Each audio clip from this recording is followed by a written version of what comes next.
man, I'm gonna be completely honest. I did not expect this game to go into overtime, which shame on me, because the St. Louis Blues and the Vegas Golden Knights always go to overtime, right? Like more often than not. The Vegas Golden Knights lose 5-4 in the shootout. You know? Which, man, this recent stretch has definitely been a slump. And yes, Vegas kind of goes through a slump in January-ish all the time, unfortunately. And it's usually like we do well in December, in November, like we do really well, and then we drop off. But normally it's because of injuries, despite the fact that right now our lineup is healthier than it's ever been, with us being able to actually line up everybody. And that's why I'm frustrated despite the slump. Like, slumps happen. Yeah, you're not gonna go 82-0. We've lost 6 of the last 7. And so the one win against the Wild, that was good. Then we've lost, and the Blues are technically not a playoff team. Our lineup is fully healthy, and it's to non-playoff teams. That's why I'm frustrated. And Vegas's play has just not been there. Our scoring has disappeared, which I've seen before, and that's not good, except this time we're still able to convert on the power play, and that's new. And apparently all we needed to solve that was Tomas frickin' Hertl, because he scores. I'm getting ahead of myself. St. Louis Blues scored first, 1-0, right? And then Vegas scores on the power play to make it a tie game 1-1. Theodore grabs the puck, sends it over to Dorofeyev, comes in, winds up, takes a slapper, and it pops off of Binner's pad, and Hertl buries it. So it's a tie game 1-1, and that's fantastic stuff. Tomas Hertl, it's the Hertl power, play goals. Try to rely on your Hertl. Play goals. Like, seriously, this dude single-handedly fixed Vegas's power play. No matter who the coach was, no matter who the players were, like, it just sucked the entire time until Tomas Hertl. So yeah, great, sweet. Thanks, Tomas Hertl. And then Vegas commits a penalty, and that's unfortunate. But, you know, we have a really good penalty kill, including phenomenal saves from Aiden Mountain until 17 seconds left to go in the first when the Blues scored to make it 2-1. And this is a play that it was a breakdown from Vegas, and St. Louis capitalizes.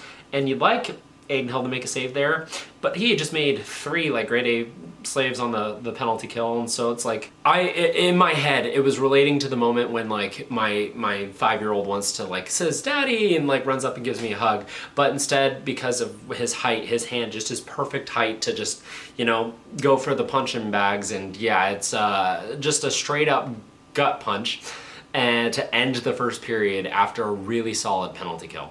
So that sucks. Congrats, Sean Walker. But, you know, we still got 2 periods left to play, and Vegas has been really good, right?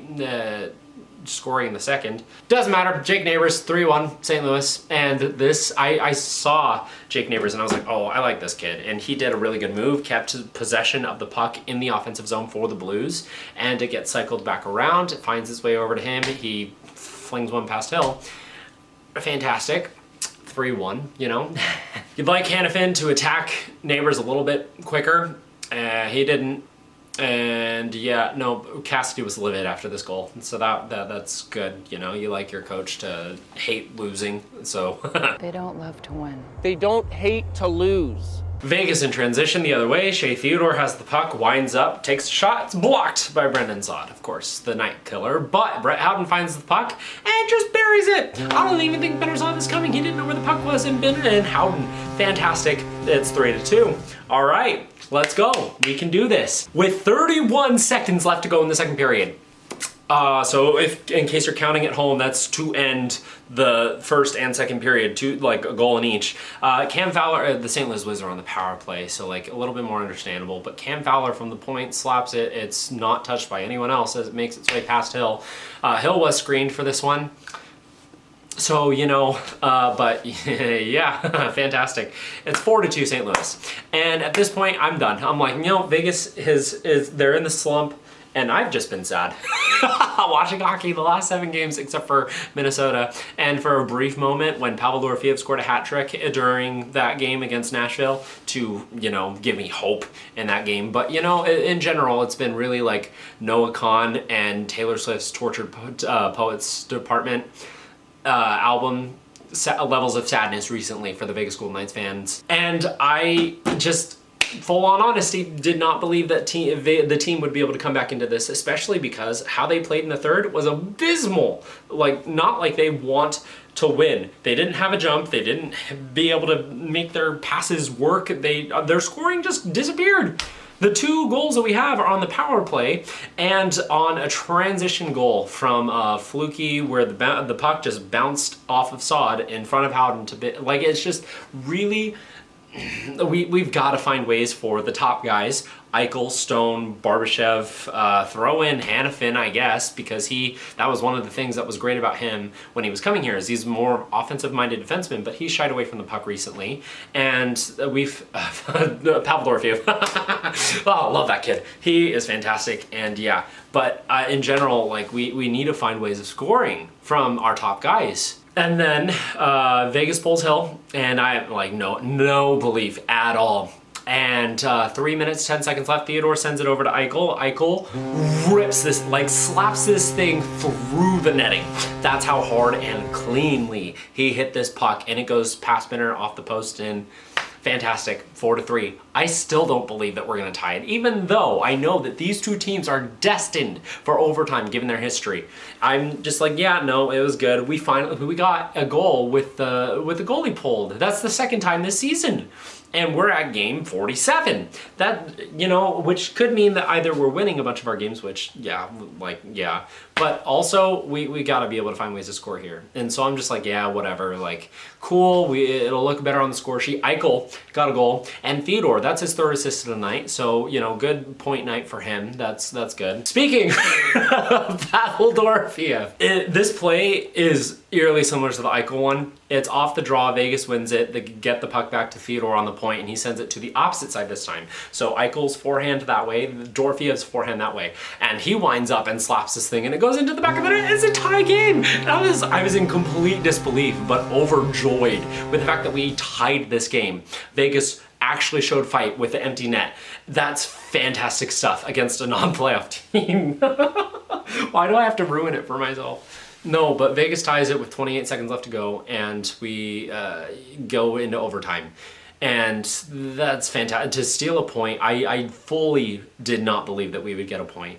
And we have a chance for 2, so go ahead and take it. Speaking to the top goal scorers, or the best superstar players on our team. And they have chances, yeah. Notice how I said chances, not goals, because there was one play where I think it was Stone, or Petro, I don't know, tries to find Eichel, and it's a tap-in for Eichel on a wide open net, and he missed it.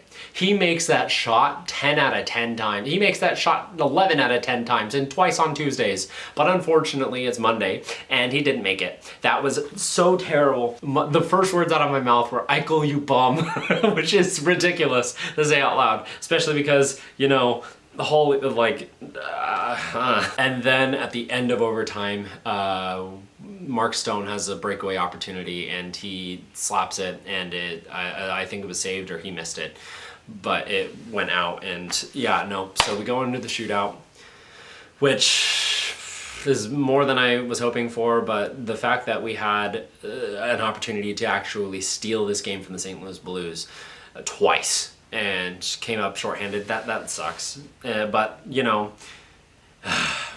shootout. Jake Neighbors goes first for the Blues, and he scores. That's great. And then we send out Victor Olofsson. Cool. Eichel was gassed after his last shift on in the shootout, or the overtime. So, not going him first makes sense, but Olofsson? Like, okay, okay, cool. And he missed, which, I am not going to blame Cassidy for that, or Olofsson, really, for that matter. Which, that's an interesting concept. He made a good play, but Benner just read it, and Benner was good on that. And then, second round, who was it? Shen? Shen scores for the Blues. So Eichel has to score here to keep it alive. He does this deke in so deep to Benning. I was like, oh man, Benner is gonna just poke check this away, but Eichel with the silkiest finish, dude, those hands were straight up magic. Deked, Binner out of his jock and it buried it. That was such a pretty shootout goal, and it didn't matter because even though Hill makes the save on Dylan Holloway in the third frame of the shootout, Pavel Dorofeyev couldn't beat Binner. He got tripped up by Bennington, which is, you know, I think if the goalie trips the guy, he should maybe, like he didn't get puck, he got Dorofeyev's skates because Dorofeyev still had the puck after. Like maybe he should get a second attempt. But I don't know. Like that's the shootout in general is just a giant skills competition. And Dorofeyev still maintained possession of the puck, sent it towards the net, but unfortunately he sent it at like a 90-degree angle towards the net, and it went off of Binner's pad and just stopped in the crease. So the St. Louis Blues hold on to win this in the shootout against the Vegas Golden Knights in a good game. A game that we had no business being able to get a point in out after the second period. Like, just absolute ball busters of goals from the Blues to end the first period and to end the second period. And Vegas recently has given up quite a few of those. The one against Chicago, Seth Jones to end the second, and then like they just don't show any fight after that, and that's what's missing from this team. Bruce Cassidy said in his post-game interview that the goaltending has been an issue with allowing 4 goals, not being able to really do much with that, which, you know, fair point, but Aiden Hill has saved 9.3 goals saved above expected, which means that, like, you know, he's actually making more saves than he should, you know, and same with Samsonov. He's making more saves than he should. He's at like a 3.88, but the issue is like their save percentages are above league average too. Vegas needs to capitalize on their chances, and defensively, sometimes it feels like they're just drowning out there, and Hannafin has been a liability at times, and that's not great. McNabb and Theodore has been solid, but Theodore often mishandles the puck and it leads to odd man rushes the other way. But that's been a thing his whole career. I've known that about him for a while now, and he's still fantastic. He had 4 assists tonight. That tied his game number of points in a game high, which was 4 before, but it was the first time he's ever had 4 assists. It was 1 goal and 3 assists last time, but against Tampa Bay in the inaugural season. I don't remember that game, but a really solid night from Theodore. So instead of the plan being listening to Noah Kahan and Taylor Swift's The Tortured Poets Department as a cathartic way of dealing with tonight, I'm just going to listen to it tonight with a little bit less of that catharticism and yeah, I feel good about stealing a point, and I know it's just a slump, and I do think Vegas is going to get out of it, but it sucks watching hockey when your team is in a slump, and it's going to suck when they go through a rebuild, and I know that, and all this stuff, but like, we're supposed to be good, we're icing a healthy lineup, and we're losing to non-playoff teams, and that's just, even in a slump, I know, and parity and all that jazz, but that doesn't mean that it I am frustrated! But I'm sure Vegas is too. Cassidy for sure is, especially with the goaltending, apparently. But I don't know. I'm more frustrated with Hannafin and Petro recently. It is what it is. That's, I really don't think I have anything else to say on this. So that's gonna be it for Game 47's nightly review. Thank you so much for watching. Have a good night.